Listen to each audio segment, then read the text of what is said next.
Hey, it's a girl named Dally. It's an ordinary girl named Dally. I'm gonna be doing Okay, ready? Ready.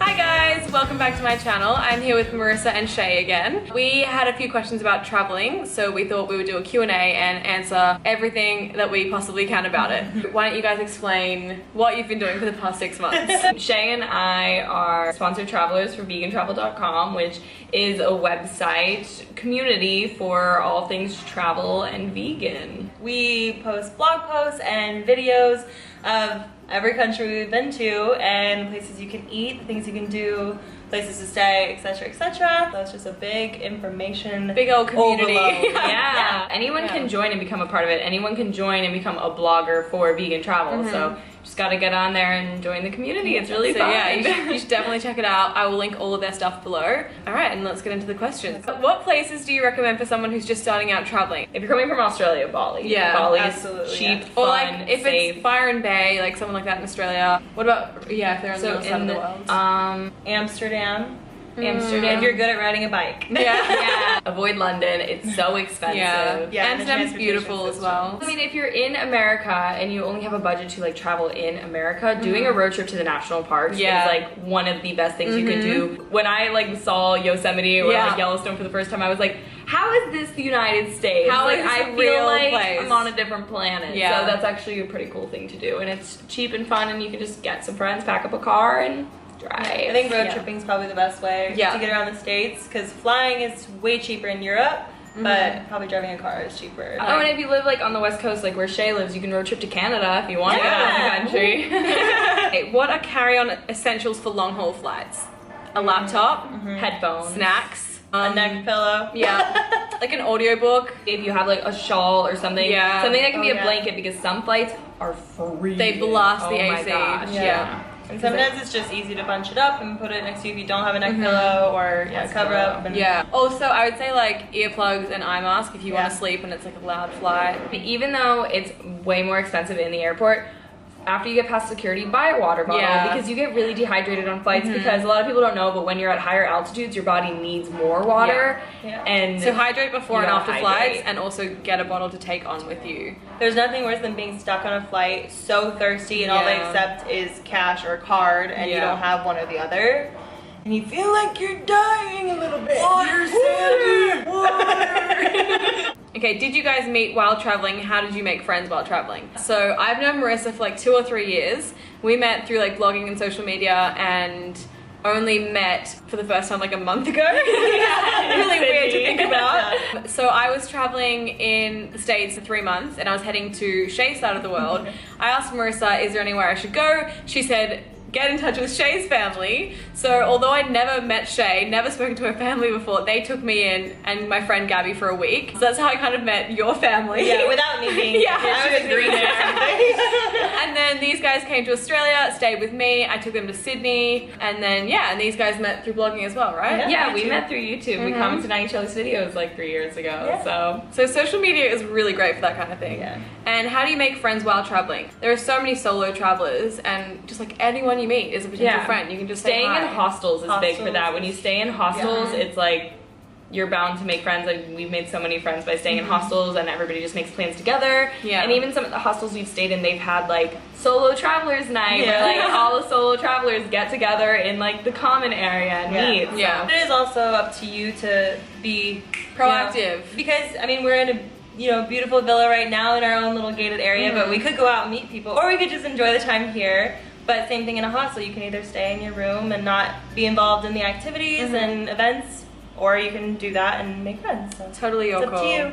What are your best tips on packing lightly? I would say pack basics. I struggle because as you can see, these are my clothes right now. I wear a lot of patterns and bright things, and that makes it hard when you're trying to coordinate outfits. So I would say try and stick with like basics, like black, white, gray, denim, like things that you can make into a lot of outfits. So packing for this trip, Shay and I only have a carry-on, and I have a video on what I've packed if you guys want to actually see exactly what I packed. But yeah, we basically just packed like black and then like jeans, shorts, like things that are super basic that you can wear over and over and over again because you don't always have the opportunity to do laundry. So. And then you're super grateful when your friend comes with her wardrobe. Yeah, we've been wearing all of Allie's clothes. Have you ever felt like you've been in serious danger or seriously uncomfortable while traveling? Yeah, we have a whole story time video on that, which I'll link below. But thankfully, all times have like turned out okay. Yeah. You just kind of have to be smart and safe and make sure someone, if you're going into a situation, make sure someone else knows where you're going. And don't let anyone walk you back to your exact location. Yeah. When is the best time to buy plane tickets? I.e., how long before the actual flight? Love you and your vibes always. Thank you very much. This is a really, really good question. So some of the websites I use to find cheap flights are Skyscanner, Momondo, and Kayak.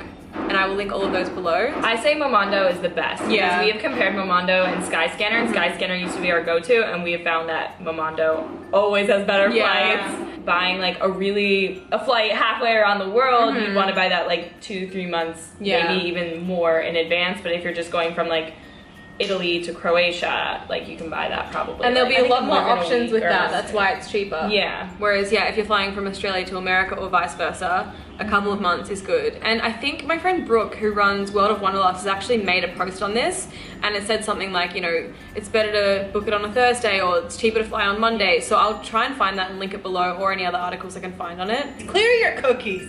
Oh yeah! Hell yeah! Use an incognito window and clear your browser history and your cookies, because the price goes up. Yeah, the websites will follow what you've been searching. If they see you've been searching for a flight from Italy to Croatia, they will start to increase the prices because they know that that's what you're looking for. So clear all your browser history, use an incognito window. Yeah. How do you afford to travel so much while being a uni student? I'm poor AF, but dying for travel adventures.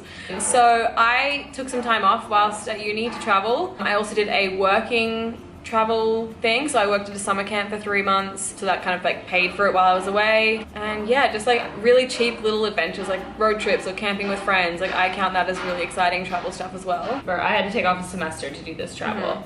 So deferring is an option. Yeah, Shay graduated. It's just like changing your priorities. So like don't go out and buy like silly meals or anything like that, like going out and getting a coffee from Starbucks, like those all add up very quickly. So changing your priorities to be like, I want to save every single penny that I can get, and then you'll slowly but surely accumulate money. But like we've met people on our travels who've been saving for years, so don't think you just need to save in like overnight one summer and then you can travel for 6 months. Like a lot of people that we've met, they like just focused on work and saving money, and then they traveled for like a year. Yeah, my parents did that just before they got married. They saved up for ages and then took a year off and went in a camper van around America and like ate cereal every night and like lived super cheaply, and then like got married at a Chinese restaurant because their priority is travel. Oh wait, that's amazing. I didn't know that. Yeah. Oh my god. If you're looking to sort of switch up your budget, like suggest movie nights with friends and make brunches instead of going out for brunch and things like that. And people understand. Like even if you do go out and socialize and go to bars or whatever, you don't have to buy a drink. Just be like, oh, sorry, I want to go to Greece. Yeah. They're like, oh, all right. Okay, Hannah Biggins. Hi Hannah, I love you. You always leave the sweetest comments. What is your ultimate travel playlist? That's a good question. I will make a travel playlist and I will link it below just for you. Hunter Hayes. Always. That's all we've been listening to. Much to Shay's Hunter Hayes, Little Mix. That's all you need. Top 10 recommended places in the world to travel. I would say Italy, Greece, Bali. New York is number 1 for me. And Yosemite is number 2. See, mine's Italy, Greece. There's so many great places. And then there's places that we haven't been to. Like I want to go to India and like South Africa. Yeah.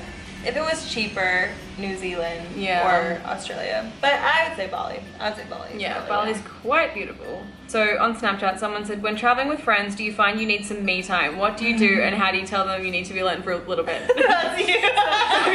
Go for Marissa it. and I are huge introverts, so you definitely relate to this. Thankfully, like we all kind of get along really well and we can all communicate that, so it's not an issue.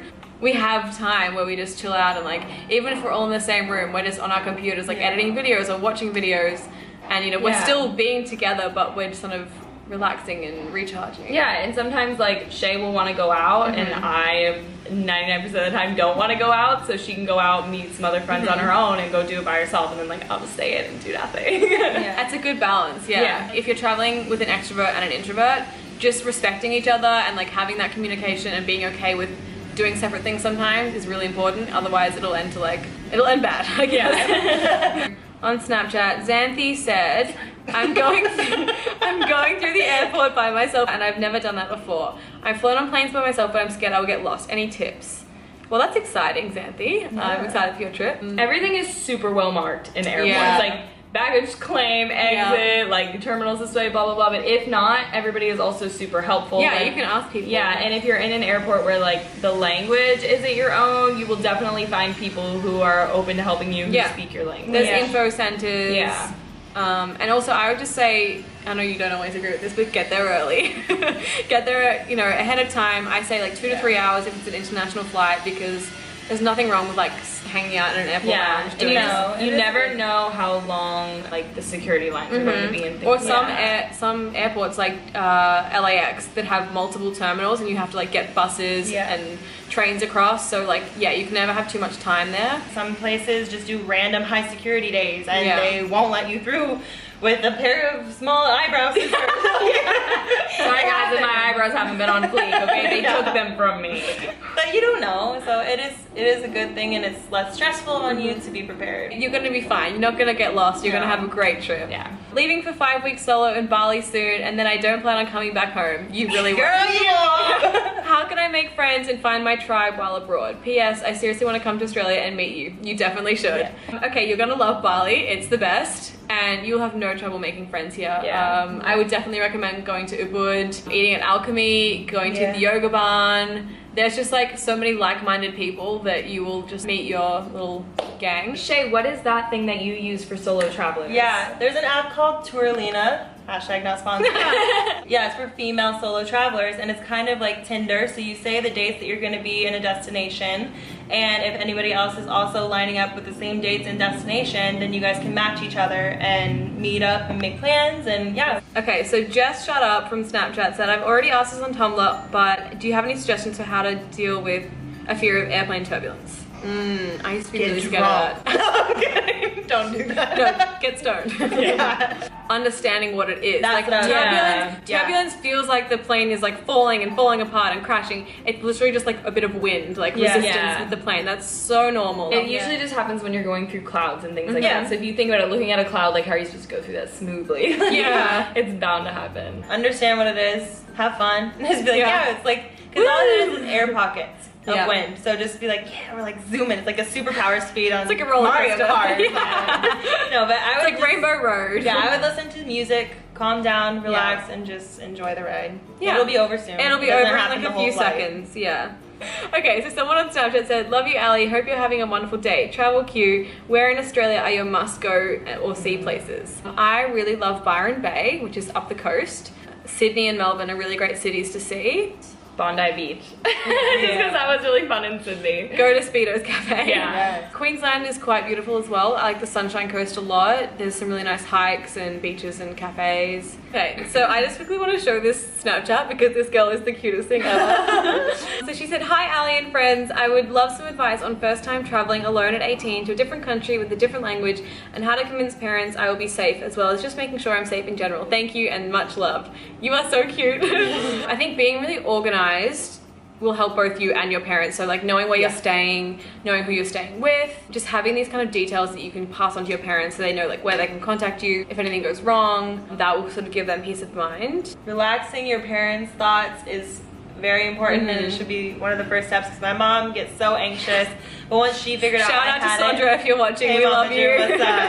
But if you help them calm down, their stress makes you stress. Yeah. And it makes you feel like you need to like make sure everything's okay, but in your head you probably know it's gonna be okay. So just prove to them first that it's gonna be okay, then show them that you are actually okay, and then they'll calm down and you can take the reins and have fun. And maybe even like let them be involved in the planning process if that will help them. Like let them. Mommagers are the best. And she probably wants to be a part of it too. Yeah, and things like Skype calls and texts just to reassure that you're okay will help a lot.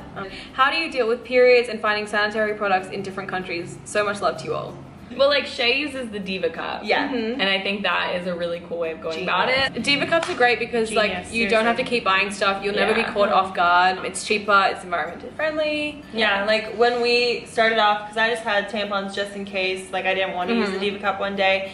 There's a bag of tampons that we have, just a couple, and it takes up this much room. And this is a lot of room for somebody who only has a tiny backpack. Yeah. But then the Diva Cup's like this big. And so this versus a bag of tampons It's just genius. Yeah. It's the best travel hack ever. How do you find all these amazing hidden places to hike around? That's a good question. Instagram. Honestly, Instagram. Like, yeah, or We're big Google copycats. Images. Like, we just like look at people's pages that live in the area or have visited the area and like stalk their photos. Like, if you're going to say Kauai or whatever, Google most beautiful secret hidden spots in Kauai. Yeah, there's Stuff like that. tons of forums and websites all about these places. Travelers are really good at sharing tips, so you'll find stuff online. Yeah. What are your tips for traveling with a family as a vegan teen? I've done this when I was a bit younger with my family, and I would say getting the app, the Happy Cow, is really good. I think it's a couple of dollars, but I found it was worth it. Or you can just use the website. It's kind of like Tinder, but for vegan food.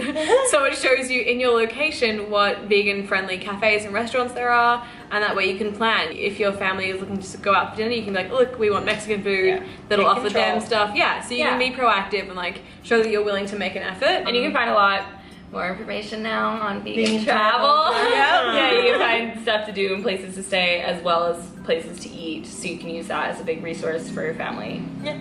Do research before. Make it seem easy to them. Yeah. Take the wheel. If they're like, oh, we already have somewhere to go, don't worry about it. It's easier for them. They don't want to plan. They don't want to think about it. So if you're like, hey, we're going here tonight, they're like, okay, cool, sounds good. Show them how effortless it can be to be that vegan. too. Like, even if they have already planned somewhere to go, you will always find chips, potatoes, vegetables, bread, rice, beans. Like, you will find stuff like that on a menu. So even if you find yourself in a situation where you have to eat at a different restaurant of their choice, that's fine. Yeah, it's just one meal, you'll be fine. Thanks for watching, guys. I hope we answered your question. We answered as many as we could, and they were sort of the most frequently asked ones. We just hope that you enjoyed this, and we hope that you have your own travel adventures soon. Bye! Bye!